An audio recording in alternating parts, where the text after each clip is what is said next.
Hi, I'm Vanessa Eggle. I'm here at Tim's Oriental and Seafood Market, and tonight, Friday, June the 8th, we have Chef Bessie Reed here today. She is a culinarian and chef for over how many years now? About 30 something. It has to be because I'm 40 now. I'm sorry, I lost count. Yep, and we were fortunate enough to bring her out of some mini retirement and do some cooking classes for us today and kind of revive that here at Tim's. And so tonight she's going to help share about 4 different recipes with the class and classic Cantonese stir fries, I think, and a couple of twists of things that are famous now or really popular, such as like rolling sushi. And so she'll share that with the class today, and hope you guys enjoy it. I look different now. I have all the gray hair. Me too. That's for the sushi, right? Nope. Sushi, no meat. Wow. Our customers as well, and she helps you kind of understand how to use a lot of the tools and the ingredients beyond just.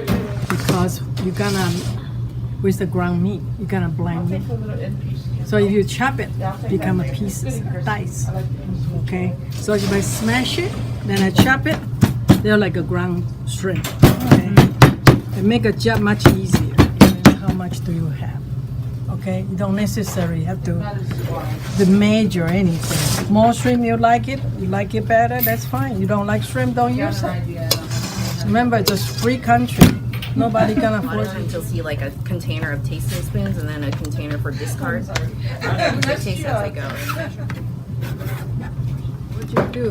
You also smash it.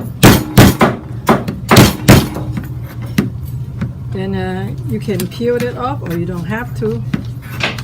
Or you can just chop it. When you use the soy, it's for moisture and also for the little salty taste. But you don't have to use a lot of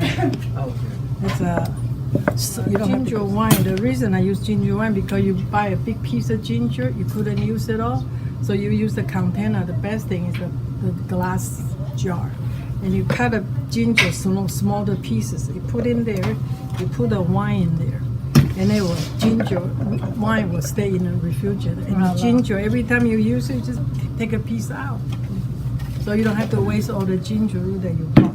Okay, the people from Taiwan, and we don't use light soy sauce or dark soy sauce. We use the okra. So you don't really want to use this for cooking. It's too strong. So don't use that kind of sesame oil for cooking. This is just for little smell.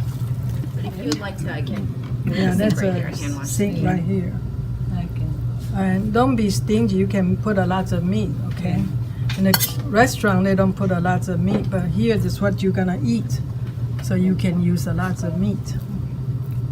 For that size of wonton wrapper, you'll probably put just about a tablespoon.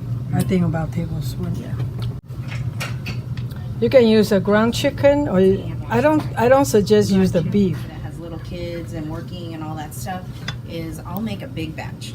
Like there's no, I mean, if you're gonna go through this work, I'm gonna make a big batch. So for meal planning, and I basically pull out my cookie sheet that I bake chocolate chip cookies on, and I throw them all on there. Don't cover it. I just stick it in a freezer for about 15 minutes. It'll harden right away. And then I bag them up. I portion them out into Ziploc bags and I stick them in the freezer. So then when I'm ready, I know like, oh, on Wednesday night I'm running out of time to do wonton soup. I just grab it. I don't defrost it. Throw it right into the boiling stock. Pork ball. Okay. So what I do, I boil the water first. I put a piece of ginger in there. Then I wait until the water start boil. Then you put the bone in there. Then you cover the lid with. Then you reduce the heat to real low, like simmer. Then you cook it for like 2-3 hours. You mentioned ramen over there, Maria, and so they use knuckles. I mean, the most gelatinous, collagen-filled parts of the bone, and they break it down, boil it until the bones like basically start to crumble, and you get all of that velvet nature. So when it cools, it just solidifies a little bit like a jelly. Mild, and doesn't matter how long you cook, they all taste good. the best kind of cabbage. And we put the cabbage in there. Then we're gonna, when it's boiled again, we're gonna put the one raw meat. So you have to cook through.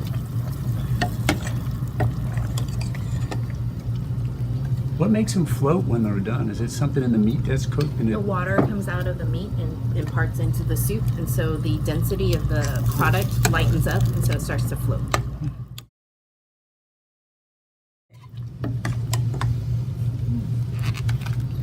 And actually, I need to put more vegetables.